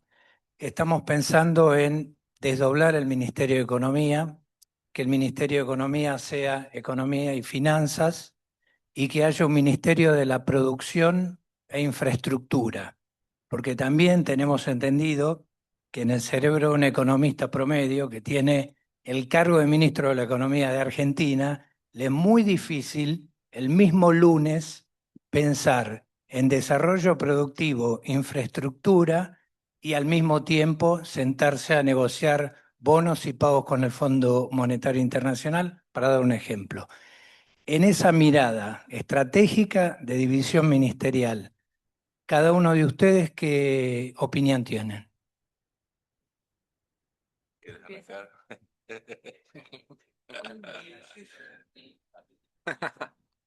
Sí, es complicada. Eh, a ver, históricamente los modelos que mejor funcionaron fueron cuando la decisión central era del presidente y el presidente bajaba línea, Néstor o Cristina o Perón. Eh, después, cuando tuvimos superministros de economía, no nos fue muy bien.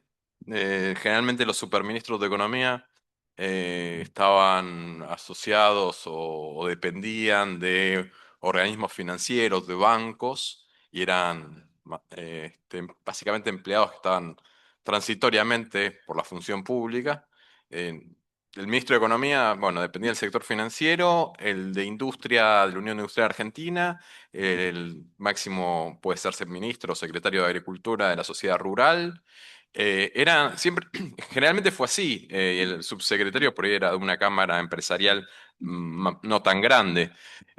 Pero históricamente fue así. Fueron funcionarios del sector privado, corporativo y que tenían claro que su misión era generarles negocios a esos sectores. Solamente cuando Néstor estuvo a cargo y también con las presidencias de Cristina, hubo funcionarios que eran independientes de los poderes económicos. Yo creo que tiene que haber un buen diálogo fundamentalmente y si hay esa división, pues sí, esa división me parece coherente que haya eh, porque para poder desarrollar, ahondar más en cada uno de los temas que puede estar partido. Eh, pero bueno, siempre tiene que haber buena interacción porque lógicamente todo hay que costearlo. Entonces, ese circuito tiene que estar muy bien aceitado. Haroldo tiene bastante más experiencia que yo. Fui representante de Argentina para Mercosur, la mirada afuera prácticamente. Tenía buen vínculo manejaba los temas de Cancillería, pero no a nivel de Ministerio de Economía y Ministerio de Producción, y Haroldo estuvo ahí en la silla caliente. Sí, todavía me quema algunas partes. Mira, a ver, un par de cuestiones.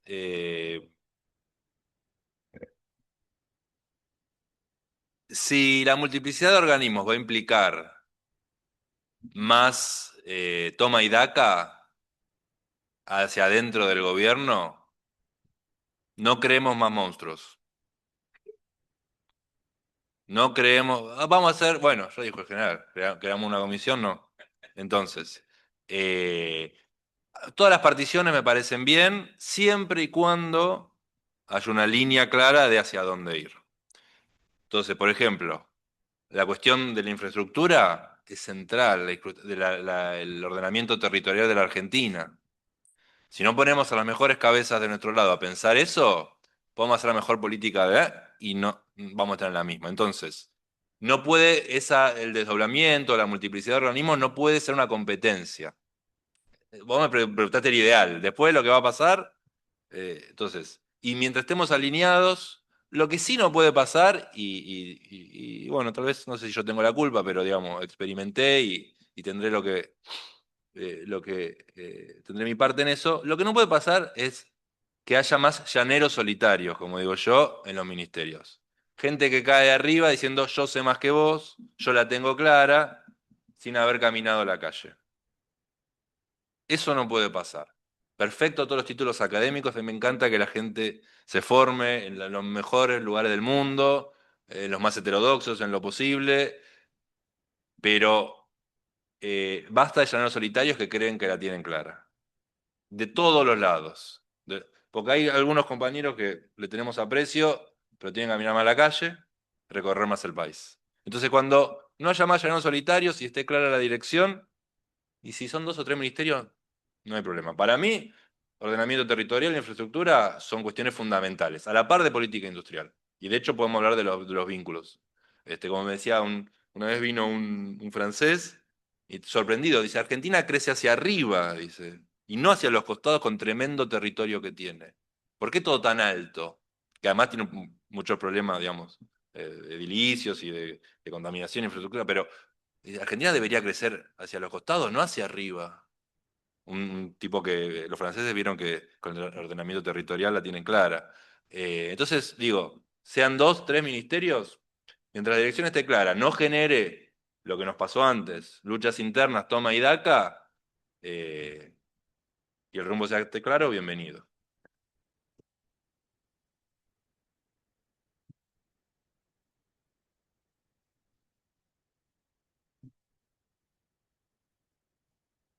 Hola, hola, hola. Ahí ahora sí. No, la pregunta es la siguiente. Yo no recuerdo ahora con exactitud quién de ustedes dos habló acerca de las posibilidades de desarrollo, de estabilización y desarrollo. Y por otro lado, lo que enunció fue la idea de condicionamientos locales e internacionales. Hasta ahora, después, con los desarrollos que hicieron, no escuché demasiado acerca de los condicionamientos externos. Porque cuando sobre todo vos empezaste a hablar sobre las posibilidades, la cadena de valor, las posibilidades de inserción, de ascenso en la cadena, etcétera, etcétera, no se mencionó para nada los condicionamientos externos, que yo creo que los hay. Y no solamente financieros, que de hecho creo que es el mayor de todos, porque con semejante deuda externa y con los intereses que hay que pagar es imposible siquiera dedicarse a pensar si es posible pensar. Pero aparte de eso, lo que, digamos, no se explicitó demasiado es cuál es el lugar que a la Argentina se le asigna en el contexto internacional para dejarle hacer algo. ¿Se entiende? O sea, yo no creo que haya una voluntad única en el mundo que condicione a la Argentina a que haga algo específico. Pero sí es cierto que el contexto internacional la condiciona a la Argentina. Entonces, de acuerdo con la visión que ustedes tienen y ven y a los porcentajes de poder que las distintas naciones tienen en el mundo y ejercen influencia sobre la Argentina, ¿qué posibilidad tendría la Argentina de poder moverse en ese corralito que, que la economía internacional le asigna? Porque yo lo veo así, discúlpenme si soy medio animal, además yo soy psicólogo, o sea, no entiendo nada de economía. No, no, de veras, va, qué sé yo, eso. ¿Sí? Pregunta. ¿Qué quieren? Contesto. A ver, agarramos una más y. Difícil la pregunta. Ahí estamos acá para eso. Todo, no nosotros. Bueno, buenas tardes. Mi nombre es Mariel Parrondo. Mi pregunta es la siguiente, porque está muy bien lo que nos explicaste respecto de poner en claro por qué fracasa el gobierno de Milei. O sea, no decir que está loco, como explicaste vos, ni que es de extrema derecha, porque ya lo explicaste muy bien. Ahora, el otro día ya estaba, antes de ayer, Willy Cohen en Radio Rivadavia anunciando con bombos y platillos la baja de las retenciones del sector agroexportador, que iban a ir el presidente a uno de de estos sectores donde se acopian los cereales y donde hay mercados de cereales, de contratos de futuro, a explicar esto y que esto iba a traer efectos muy positivos sobre el atraso cambiario. O sea, ¿qué podríamos decir nosotros? Esto sería en suma el fracaso del gobierno de Milei, el atraso cambiario, y siempre viene este verso de le bajamos las retenciones al agro porque ya el FMI, los pases del FMI ya no dan más, y el agro nos va a ayudar. ¿Sería un poco esto lo que podríamos comentar así a los compañeros para ir a su vez diciéndoselo a la gente? Bueno, muchas gracias. Muy bueno el curso, excelente. Arranco, ¿verdad? Bueno, esta vez invertimos los roles. Arranco por el final, perdón, compañero. Mercedes, ¿no? Mercedes, Mariel, perdón, disculpas. Anoté mal. Yo me llamo Haroldo, o sea, cómo me rebautizaron toda mi vida. Pero bueno, disculpas, Mariel. Mira, la cuestión de la tasa yo la entiendo así y está buena que emerja esa cuestión ahora. Porque, ¿qué refleja el tipo de cambio? ¿Qué debería reflejar el tipo de cambio? Mariano también lo señaló cuando habló de Marcelo Diamant. Y en algún punto tiene que representar a qué precio la economía está funcionando, a qué precio la economía puede exportar, a qué precio están las productividades de la economía. Si tenés una productividad muy baja, tenés que tener un tipo de cambio muy alto, tenés que ser muy barato para que alguien te quiera comprar. Porque dice, bueno, encima que producir en el piso, bueno, pero sos tan barato que te compro. Por eso los países, a medida que se avanzan tecnológicamente, se hacen más caros y el tipo de cambio se aprecia, y son caros. Entonces, ¿qué pasó acá? Entonces, y esos son Corea, Japón, siguieron esos procesos. Arrancaron con un tipo de cambio recontra devaluado y en 30 años, 10, 20, 30 años, lograron las economías más desarrolladas tecnológicamente y con tipos de cambio muy atrasados. Atrasados no, apreciados, perdón. Son caras. Comprar algo en Japón es caro. Comprar tecnología en Japón es caro. Eh, Milei apreció el tipo de cambio y no desarrolló la economía. O sea, puso al revés. Eso es ahí yo entiendo que hay un problema. Te hiciste caro y sin industria, sin desarrollo. Entonces ahí hay un factor de fracaso. Pero algo más. Y eso también está bueno para la discusión y el debate con los compañeros y compañeras. El tipo de cambio actualmente, o en varios episodios de la Argentina, ya no solo refleja esas productividades, esas brechas de productividades que pueden tener los sectores económicos argentinos, que muy bien Marcelo Diamant señalaba, bueno, tal vez habrá que tener tipo de cambio diferenciales según cada sector. Cuando le ponemos retenciones a las exportaciones del agro, estamos reflejando que el agro es más productivo que la industria, entonces, bueno, otro tipo de cambio, bueno, una discusión la vamos a tener luego. El tema es que ahora el tipo de cambio, apreciado como está, lo que refleja es el ingreso de capitales, del fondo, del blanqueo, de los préstamos que le hacen los bancos, y que no tiene nada que ver con los sectores económicos. Entonces, o los sectores productivos me refiero, ¿no? Entonces, mientras el tipo de cambio refleje eso y no un poco la verdad de la milanesa de la economía argentina, que deberían ser las dos cosas, la capacidad de captar dólares y la capacidad de los sectores productivos, eso debería reflejar el tipo de cambio, pero no lo está haciendo, está reflejando solo uno. Entonces, claro, todos los demás sectores productivos que no están reflejados en ese tipo de cambio están cayendo como mostraba Mariano. Entonces ahí hay una cuestión del fracaso. Y para responder la consulta del doctor, ¿cómo es tu nombre? Martín, psicólogo, bueno, mira, espectacular. No.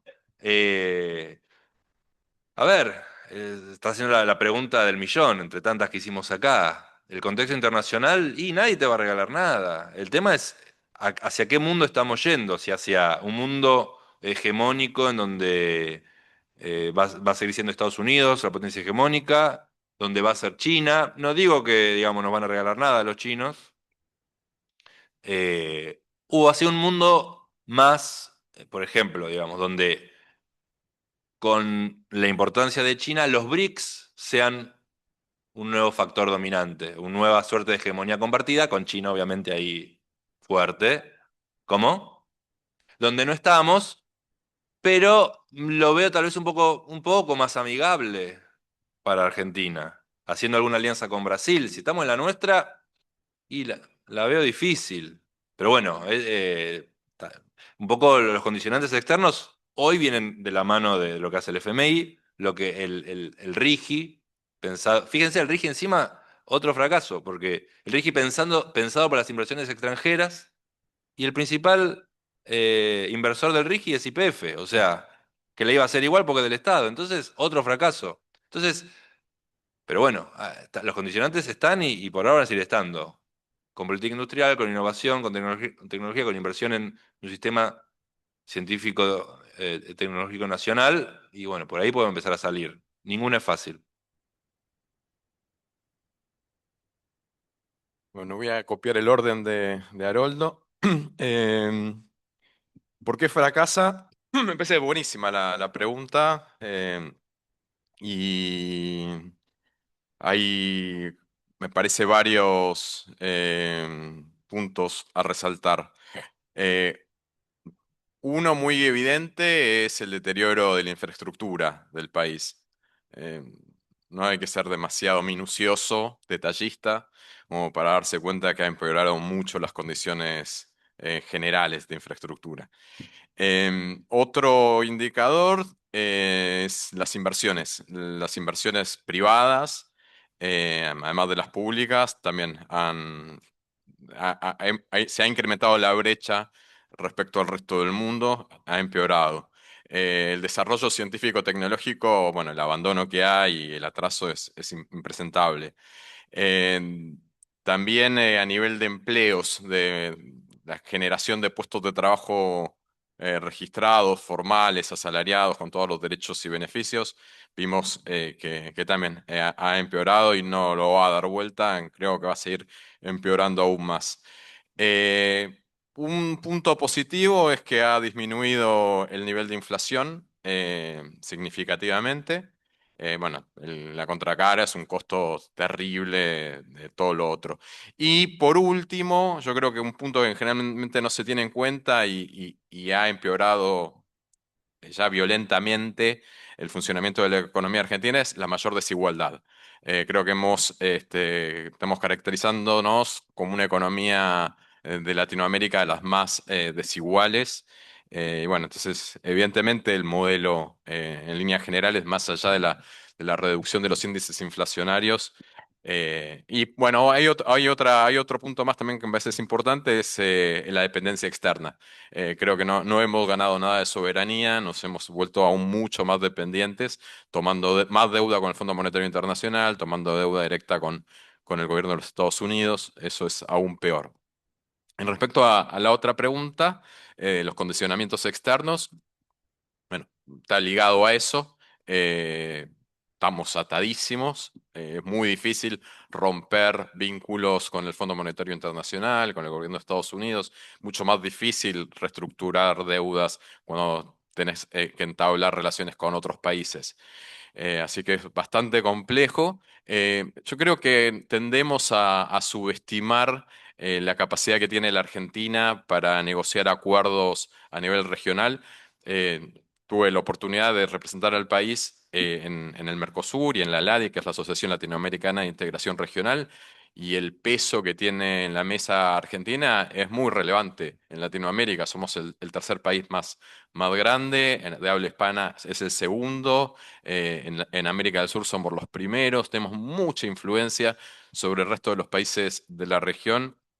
Creo que podemos ser un ordenador en las relaciones políticas internacionales, líderes en la región, y articular en esta oportunidad, teniendo a Lula como presidente de Brasil, una alianza estratégica que permite ingresar fuertemente en los BRICS y también abrir negociaciones de otro nivel, con otra posición mucho más decidida para mejorar las condiciones productivas y de vida en toda la región.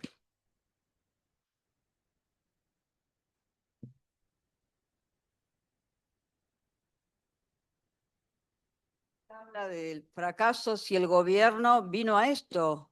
No entiendo cuando dicen fracasó porque tenemos más dependencia externa, fracasó porque hay menos trabajo. Si eso vino a eso, no entiendo de qué hablamos. No lo entiendo, en serio. O sea, para ellos no fracasaron. Lo único que hablan de inversiones que por ahí no vinieron, pero nada más que eso. Después, todo lo que querían hacer lo hicieron y todo el mundo deja que lo haga. El tema es por cuánto tiempo más puede continuar. Y hasta que hagamos algo como los bolivianos, viejo. No, yo lo digo, el fracaso en nuestros términos de la economía que nosotros pretendemos. Por eso digo, este fracaso no es lineal con pérdida de apoyo o pérdida de votos. Pero para lo que nosotros entendemos que es lo mejor para la economía, o para la Argentina, mejor dicho, y Milei fracasó en eso. Y no veo que lo vaya a dar vuelta.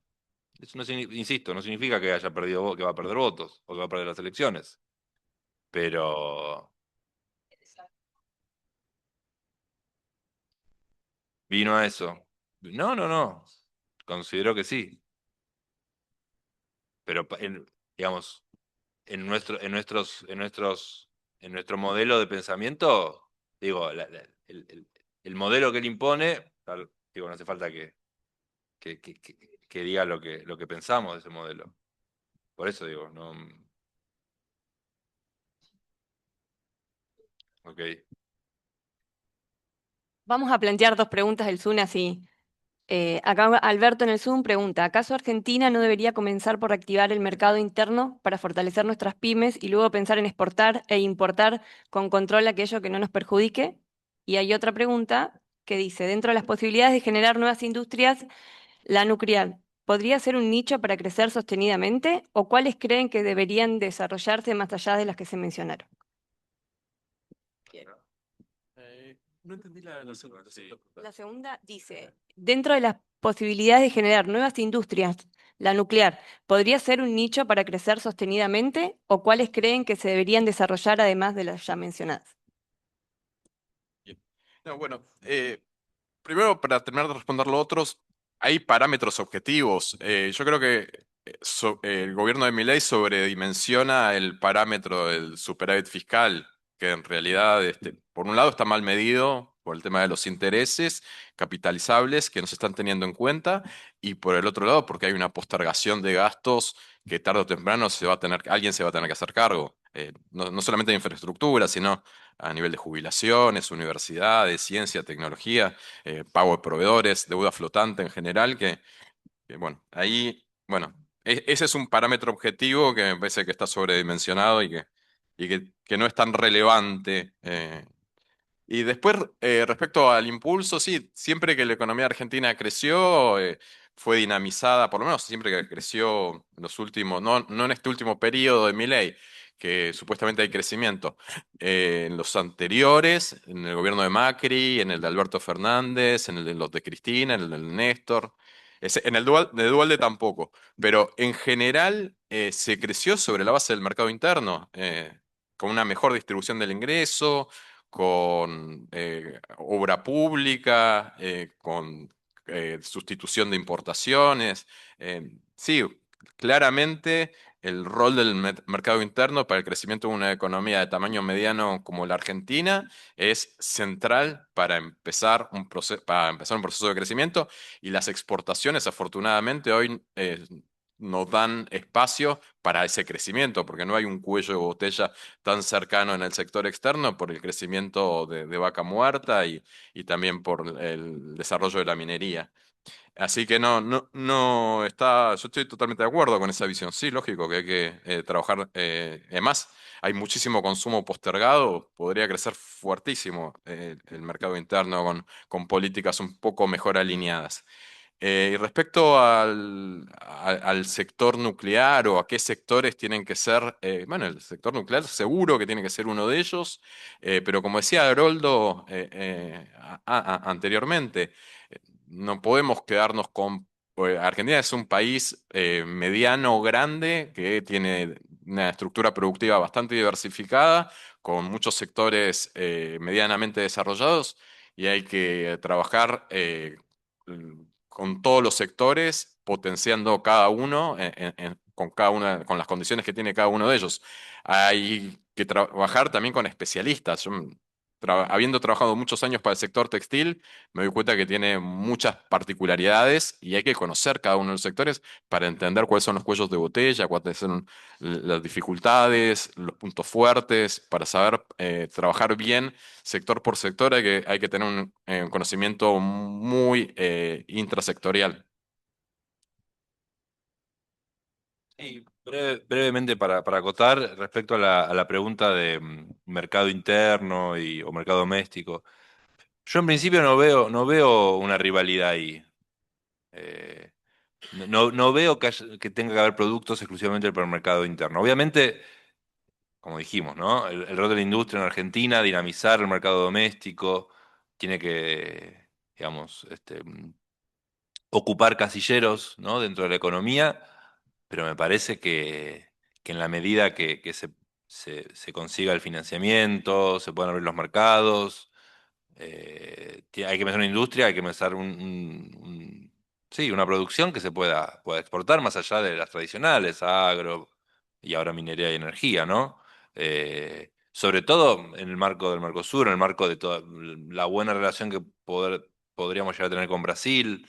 Entonces, porque si hacemos una producción pensada exclusivamente para la Argentina, y eso hoy tiene patas cortas, por lo que decíamos. Entonces, eh, no veo no veo la rivalidad entre pensar mercado doméstico y mercado externo, al revés veo las complementariedades y cómo la escala favorece la producción y las innovaciones. Y en ese marco, vinculado a la pregunta de la industria nuclear, bueno, me parece que la respuesta es clara y contundente. Argentina tiene una historia nuclear, tiene Atucha, tiene el CAREM. ¿Qué países tiene de Latinoamérica tiene así dos o tres centrales nucleares como tiene Argentina para producir energía, para hacer desarrollos de alta tecnología? Todo eso es algo, bueno, vamos a Bariloche, lo que es el Polo Científico de Bariloche, el INVAP con los satélites, digo, hay un montón de experiencias y trayectorias de, no sé, 70, 60, 40, no, 40 no más, 50 años pensando en esto, trabajando en esto, formando profesionales en el Instituto Balseiro. Bueno, eso digo, tiene que materializarse. De nuevo, nuestra concepción de cómo tiene que ser la economía. Si formamos para que después se vayan a otro lado, bueno, qué sé yo, está todo bien, que les vaya bien. Pero sin duda que en los sectores donde Argentina tiene una trayectoria fuerte, que otros países no tienen, insisto, bueno, son los que hay que desarrollar. Porque va a ser más fácil hacerlo también. Bueno, hay una última pregunta cortita que creo que da para preguntarla, plantearla. Dice, como militantes de a pie, ¿de qué manera podemos comunicar lo explicado desde lo llano y sin tecnicismo de lo que queremos exponer en nuestro próximo gobierno peronista? Ah, bueno, va remate. Hacerla. Me parece, ¿no? Eh, Que vino un gobierno para gobernar para los ricos, en contra de las grandes mayorías, es muy evidente. Te prometieron mejor calidad de vida, que tenías que sacrificarte y cada vez es peor la situación y va a seguir empeorando en todo sentido. Es un fraude, un engaño gigantesco. Sí, bajaron la inflación con un costo social terrorífico y no mejoraron para nada las condiciones de vida. No es muy difícil en el sentido de lo que ellos hicieron y lo que nosotros hicimos. Está a la vista también. Las políticas económicas durante los gobiernos kirchneristas generaron una integración social mucho mayor. Inclusión social, moratorias, mejores jubilaciones, mejores puestos de trabajo, industria. Me parece que es tremendo tener que discutirlo porque es muy, muy fuerte la diferencia. Uno puede ir sector por sector, lo que se producía durante los gobiernos kirchneristas y lo que se producía ahora. Por ejemplo, consumo de leche bajó un 30%. El que no puede consumir, o sea, los sectores medios altos no pueden consumir más leche de la que consumen. Quiere decir que ese 30% que cayó el consumo de leche es gente que directamente ya no consume leche. Después, bueno, consumo de carne vacuna, cómo cayó, consumos básicos que se han caído y después, siendo más fino, bueno, automóviles, por ejemplo, durante los gobiernos de Cristina se vendían 1 millón de automóviles por año. En el mejor gobierno, en el mejor año de Milei se vendieron 600.000 autos. Eh, y así, rubro tras rubro, los supermercados son un desierto, el shopping también, la gastronomía. Es muy evidente lo que se ha deteriorado y bueno, ojalá que la gente se acuerde un poquito que antes llegaba a fin de mes en una situación no de holgura, pero llegaban y ahora no se llega ni el día 15. Entonces, no debería ser tan difícil para la militancia y lo que tendríamos que hacer es, bueno, buscar un gobierno que defienda los intereses nacionales, populares, como lo hicieron todos los gobiernos peronistas. Durante los gobiernos peronistas, la economía argentina creció mucho más siempre que con los no peronistas. Es muy fuerte y t- traten de plantear lo contrario. Así que no es tan difícil. Y pagando la deuda, tal cual. No, yo algo que ya dije para responder, no nos jugamos el verso de confundir las herramientas con los objetivos. O sea, para la militancia, para los que caminamos más o caminamos menos, bueno, se están cumpliendo los objetivos o se están levantando las banderas de lo que nosotros entendemos como un país libre y soberano, o estamos debatiendo el déficit fiscal, que podrá tener su importancia, pero que es algo coyuntural. Entonces, si el debate va a ser sobre las herramientas o el déficit fiscal, y digo, no con manos ese falso sentido común que quieren instalar de la cuestión de los mercados, porque en ninguna parte del mundo funciona así. En ninguna parte del mundo funciona así. Para otra clase, ¿no? Pero entonces, no comerse ese falso sentido común, en donde ellos la tienen clarísima, la tienen que son los mejores y pensar, bueno, cuáles son los objetivos digamos, o cuáles son las banderas peronistas que no están apareciendo. Y cuando eso lo tenemos enfrente, queda muy claro para desarticular todo el andamiaje de la economía de Milei. Bueno, muchas gracias a ambos expositores. Gracias a los compañeros que están desde el Zoom, a los que están aquí presentes y nos esperamos el próximo martes que se entregarán los certificados.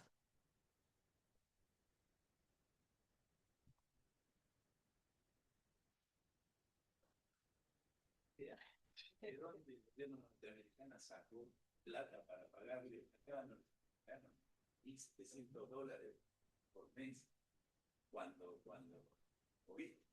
Ya que son muchos. ¿Hizo eso? Claro.